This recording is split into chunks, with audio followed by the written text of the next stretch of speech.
Hi guys, Liam from HID. Thanks for watching again. I hope you're keeping well. I'm here today with Paul Wynn from Go Label. Paul, thank you for joining us. Thank you. Thank you for having me. Taking the time. So this is the first of hopefully one of quite a few manufacturer interviews. And the aim for us is to try and give you, the consumer and our retailers, a bit more of an insight into the manufacturing of the products that we distribute, and the quality and the consistency, where that all comes from. So Paul, again, thanks for taking the time. Thank you. If you could just start us off by giving us a little bit of a background on Go Label itself, sort of where it all originated from and how long you've been running and that kind of thing. Yes, thank you. My name is Paul Wynn. I represent Go Label, obviously, yes. I visit stores in UK regularly, so thank you for having me. Yes, appreciate it. Thanks for giving me the opportunity to give some explanations about our company. Go Label is a 3 generations old company. Okay. We manufacture substrates for both our industry, the hobby market as we call it, and also the big professional industry. Yeah. So we are now over 80 years of experience. Wow. Is in the company, 3 generations, father to son. Yeah. The biggest sealing substrate manufacturer worldwide. Wow. So yes, we do have some experience with high quality substrates. Excellent. Yes. Good stuff. So yeah, in terms of the quality, obviously your products are RHP certified. Yes. It's something that we kind of push as a feature and benefit when we're selling the products in store. So you would just give us a little bit of a background on what RHP means and why it's important. RHP is certification is important for customers as well as horticultural growers. Yeah. It guarantees a safe and a stable substrate. The grower can rely on a product which is checked and certified by an institute who will make sure that it will no pathogens inside, no fungi. It's got to be clean from the start, but also the plant has to have a safe start, needs a safe start. So the professional grower obviously needs security, either to use a safe substrate. Also the customer needs to know that. So all RHP certified substrates are meant for human consumption. Yeah. So that's what it stands for. Yeah. Very good, okay. Yeah. Fantastic. And also we've heard of Kiwa certification. Yes. I don't really know a lot about it, so again, just if you can give us a bit of a background on that, what it is. And Kiwa is a Dutch certification institute. It's established by Henrik Jonkind, the owner of the factory, Kutuleen and Grodan, which are both rock wool manufacturers. Yeah. It's like a knowledge center where professional growers can have their questions, and also they give extra certifications to ensure even more the quality of a substrate. Excellent. And that's why we also carry this Kiwa certification to give the customer an extra reliable security product. Very good. So that's effectively manufacturers in the industry trying to come together to kind of create some kind of standardization? To create a product, to ensure a product with the highest possible quality features on the market. Indeed, yes. That's really good. So from that point of view then, obviously you've got those 2 certifications, and what is it in physically in manufacturing that you need to do to achieve that certification? What are the differences that, you know, we're producing a high quality product and compared to someone that's just knocking out a cheap soil, for example? What's the difference in the manufacturing that gains you the certification, maintains the quality? You have to conduct regular chemical analysis. Also the facility needs to be supervised and cleaned in certain ways. Also the transportation systems.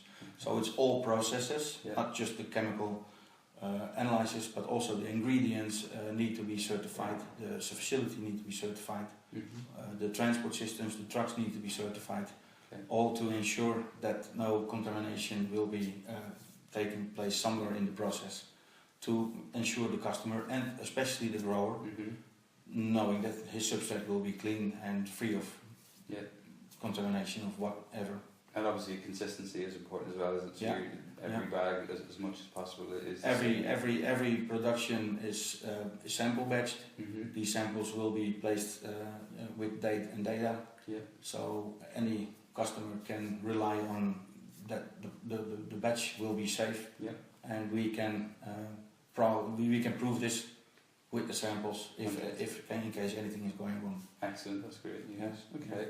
So, as you know, we discussed earlier, a little while ago, there was the Hydromag article, which, you know, it was reviewing the sort of coconut-based medias in the industry, and there was some comments about the volume recorded in the bags in the test. So, if you could just give us a little bit of an explanation on the difference between, is it water litres and EN litres, what the difference means, and why you label the product the way you do, and what customers expect.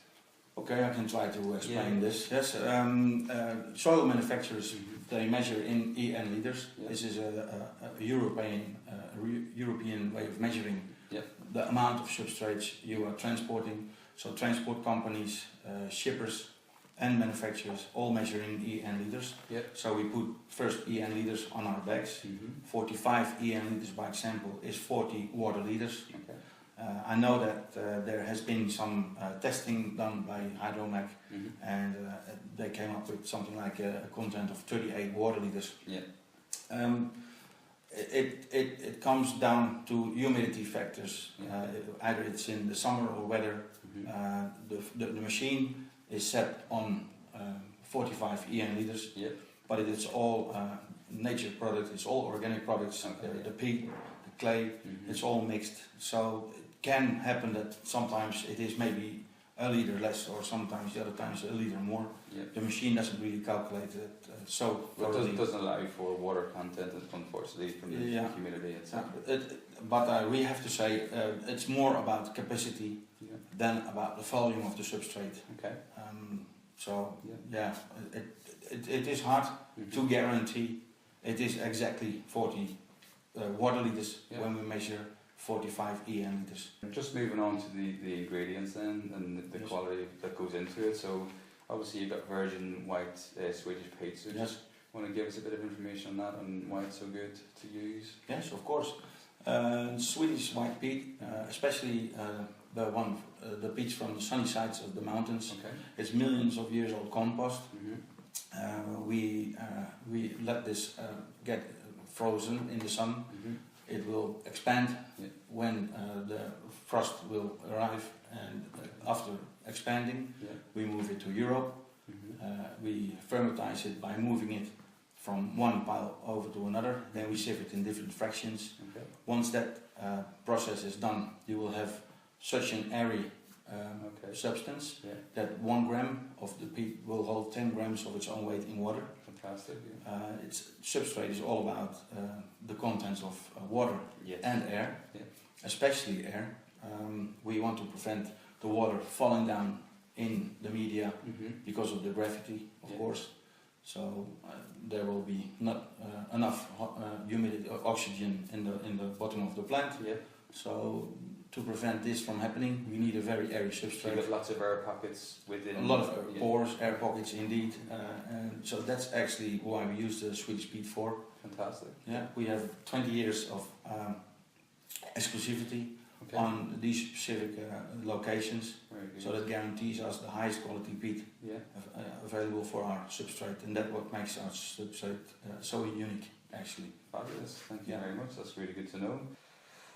Okay, so if we just have a little chat then about the clay pebbles. Obviously, there's two different products: the Hydrocorn and the Hydro, the course in the round. And as I spoke about in the product demo that I did, you're really looking at two things: the air to water ratio and obviously the structure within the product itself. So if you can just give us a little bit of information on that, the two products and their uses. Yes, of course. We have indeed two different clay pebbles. We have Hydrocorn clay pebbles, which are the irregular shaped clay pebbles, and we have the Hydro, which are the round clay pebbles. The Hydrocorn clay pebbles are the irregular shaped, porous, structured clay pebble. They can contain 14 to 15% of their own weight in water, so they do contain some water. And the the Hydro clay pebble is the round clay pebble with a hard outside layer. They're more suitable for intensive irrigation. All water you irrigate into the Hydro clay pebbles will eventually flush down and will drain out.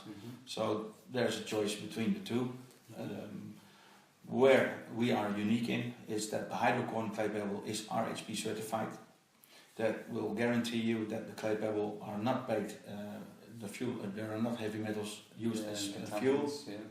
So they're meant for horticulture means especially, and for human consumption. So that's where the RHP certification stands for. Even more important is that the irregular shaped clay pebble is porous shaped. It can take 14-15% of its own weight in water, but the roots will, roots don't like smooth surfaces. They like grip. They like irregular shape. Mm-hmm. So the roots will find their way to get grip. So they produce more side hairs. Yeah. It's the side hairs that take up water and elements. Yeah. So the more roots, side hairs, the more uptake, the more absorption. Yeah. So there's better plant development. Mm-hmm. This is exactly the reason why people choose our hydrocorn clay pebble, and also the hydrocorn cocoa mixes are so popular just because of that. Yeah, it's a noticeable difference in development on the plants. Yes, fantastic. Okay, so the next thing, obviously, we've got the 60-40 here, and that's a mix of the pebbles and the cocoa. That sort of balance between drainage, sort of air water ratio, and all the rest of it. You're bringing out a new 80-20 product. So if you just want to give us a little bit of information on that, and where you see that being of use in the market. This is kind of a market leading product. Where is it a little bit different? Why have you decided to bring it to the market? 60-40 of course is a perfect mix already. It contains the same hydrocorn clay pebbles as the hydrocorn single substrate, single hydro substrate. The cocos is the same cocos as the regular plain gold label cocos, but the combination of course means that indeed again the roots will have their grip, an airy environment. Mm-hmm. Clay pebbles ensure an airy environment, more air as just using cocos, but also the grip and the irregular shape, the side hair production. So these benefits from the clay pebble, and of course the capillary reaction from the cocos and the water containment of the cocos. So that's that water retention. Makes it like a very forgiving substrate. Absolutely. You can almost treat it the same as you are treating a peat substrate by example. Yeah. However, there's people who like to have more irrigation turns. Yeah. If you irrigate more than a few times per day with 60-40 by example, you can have too much water containment. So people will not choose for the 60-40, they probably choose for hydrocorn or just any other clay pebble substrate, or even a pure cocoa or rock wool substrate. Yeah, okay. For these type of growers, we have now also a perfect substrate, because 20%, 80-20 means 80% clay pebbles, 20% cocos. This is just enough cocos to have some water retention. Yeah. On the other hand, it allows you to conduct more irrigation turns without having a too wet substrate, still with the same features of the perfect, the features of the hydrocorn clay pebble, but still very forgiving, but it allows you to have more irrigation turns. So it's kind of getting like closer to kind of pure hydroponics in a way, you just fill in that gap, so you get people that, like you said, you're driving the feeding a bit more, you're getting more of the exchange of air nutrients and driving the oxygen uptake as well, but that 20% gives that little bit of forgiveness and a bit of water retention as well. So there's several benefits. By example, if you do a lot of irrigation turns, you can have issues with water temperature. The water temperature should not be too high. Yeah, of course. So all water which is still in the irrigation lines can be overheated too much. So what you want to do is you want to irrigate actually as less as possible, but you can have some more irrigation turns than once per day, and so you can really manage the amount of irrigation turns. Like with ebb and flood systems, you don't want a wet substrate, you need a substrate with some water retention, so you can minimize the amount of irrigation turns, but just the amount of irrigation turns you would prefer. Excellent. Okay, super. So the next thing we want to talk about in terms of soils and stuff is just from a development point of view. There are products called super soil, which are soils which you can use to feed all the way through. It's a kind of thing in the US at the minute, which is developing there, just wondering whether, as a quality substrate manufacturer, do you see it being something viable for yourselves or for this market? Gold label, we use some organic fertilizer until a certain extent. It's a time-release fertilizer. If you add more time-release fertilizers in the substrate, at a certain point you will have too much fertilizer in the substrate for the young plants for the start. So we've done some testing, but we have not real intention to use things like bat guana. Also to protect our facility, we produce so many bags per day. We have so many different mixes. We cannot allow to have some bat guana containment in a substrate which is not meant for that substrate. I guess from a cleanliness and pathogen point of view, those aren't really good materials to. And also the expiry date is also an issue. We export our substrates worldwide, so adding too much organic or variety of organic fertilizers like guano in substrate brings also difficulties along with problems. Yes, of course we have to humidify the substrate before mixing. If you mix that with things like guano, it will probably cause problems. And that's the reason why we don't prefer using these kind of ingredients in our mixes. But there's things in development, so maybe we'll come out with some new mix somewhere in the future. That sounds good. We look forward to that. So that's pretty much everything. Just the last thing really is, where do you see the market developing over the next 12 months from a gold label point of view, but also from a wider point of view? You know, with the way the UK market's developing, you know, there's still a huge area of the markets on using, you know, cheap products, and obviously we've had a big swing in the rates recently, which is going to affect, you know, importing products and the cost of that. So where do you see things developing over the next 12 months from your own point of view? What are you seeing out there? It's a moving industry we are in. You can see quality demands on higher levels. People appreciate quality more. People recognize better results more. We can see this in lighting industry. We can see this in the substrate industry. People demand a certain quality. So my expectation really is that the market will professionalize even more and expand also more. The market is increasing. It's literally growing. We're very happy to see that.